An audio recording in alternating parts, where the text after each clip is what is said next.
السلام علیکم ورحمۃ اللہ وبرکاتہ۔ ناظرین، میں ہوں حکیم ظہیر احمد اور آپ دیکھ رہے ہیں چینل طبی مشورے۔ آج کا جو ہمارا موضوع ہے وہ ہے نیند کی حالت میں دانت پیسنا۔ یہ بھی ایک بہت ہی اہم موضوع ہے، تو آج ہم اس کے آپ کو علامات و اسباب اور وجوہات اور اس کے ساتھ ساتھ اس کا مکمل علاج اور آسان اور گھریلو علاج انشاءاللہ آپ کو بتائیں گے۔ تو ناظرین، آپ سے ریکویسٹ ہے کہ ویڈیو کو شروع سے آخر تک ضرور دیکھیں تاکہ جو اس میں مفید معلومات ہیں وہ آپ تک پہنچ جائیں اور یہ ویڈیو علاج میں آپ کی معاون ثابت ہو سکے اور ہمارا مقصد پورا ہو سکے۔ تو ناظرین، دانتوں کو پیسنا یہ کیوں ہوتا ہے، اس کی کیا وجہ؟ دانتوں کی جڑوں کے عضلات میں اگر تشنج پیدا ہو جائے تو اس تشنج کی وجہ سے، اس تشنجی کیفیت کی وجہ سے دانتوں کے عضلات جو ہیں ان کے اندر جو ہے وہ ایک عجیب سی کیفیت پیدا ہو جاتی ہے، جس کے نتیجے میں جو مریض ہے وہ سوئے ہوئے دانت جو ہے وہ پیستا ہے، ایسے محسوس ہوتا ہے کہ جیسے کوئی چیز چبا رہا ہو، لیکن ہوتی کوئی چیز نہیں۔ تو اس کو بھی آپ سمجھیں، مرض کو، یہ بھی بہت ہی پیچیدہ مرض ہے۔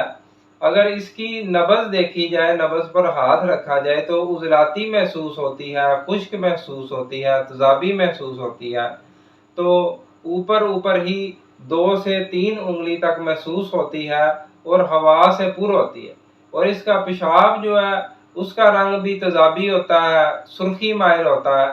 تو اس مریض کو خشکی کا مسئلہ ہے اور کوئی مسئلہ نہیں۔ تو آپ اس کا علاج کریں تو انشاءاللہ یہ بالکل ٹھیک ہو جائے گا مریض۔ یہ اکثر جو ہے بچوں اور عورتوں میں یہ مرض جو ہے پایا جاتا ہے مردوں کی نسبت۔ تو اس کا علاج کیا کرنا ہے آپ نے؟ ان کی بادی اشیاء اور تیز مرچ مسالے والی اشیاء جو ہیں وہ تمام بند کر دیں۔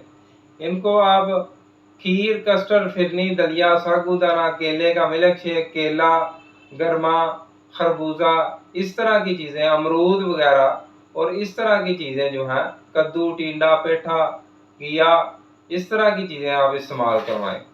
تو انشاءاللہ آدھا علاج اللہ کے فضل سے پرہیز سے ہی ہو جائے گا۔ تو پرہیز بھی جو ہے وہ بھی لازم و ملزوم ہے، اس لیے پرہیز آپ کو بتاتے ہیں کہ پرہیز کے بغیر جو دوائی ہے اس کا اثر جو ہے وہ 5% بھی نہیں رہتا، اس لیے پرہیز آپ نے ضرور کرنا ہے۔ تو انشاءاللہ آپ دیکھیں گے کہ دوائی کا جادوئی اثر ہے۔ تو اس کے لیے دوائی جو ہے وہ بھی آپ کو بتائیں گے، تو نسخہ نوٹ فرمائیں۔ 50 گرام آپ نے لینی ہے گندک آملہ ساگ، 50 گرام ہی آپ نے اجوائن دیسی لے لینی ہے، اور 50 گرام آپ نے سوکھا ہوا پودینہ لینا ہے اچھی کوالٹی کا۔ یہ تینوں چیزیں جو ہیں برابر وزن لے کے آپ ان کو بریک صفوف کر لیں، اور صفوف کرنے کے بعد آدھا چائے والا چمچ صبح، آدھا دوپہر کو اور آدھا شام کو کھلائیں اس مریض کو۔ تو انشاءاللہ تذابیت اور ترشی جو ہے وہ اللہ کے فضل سے چند دنوں میں دور ہو جائے گی، اور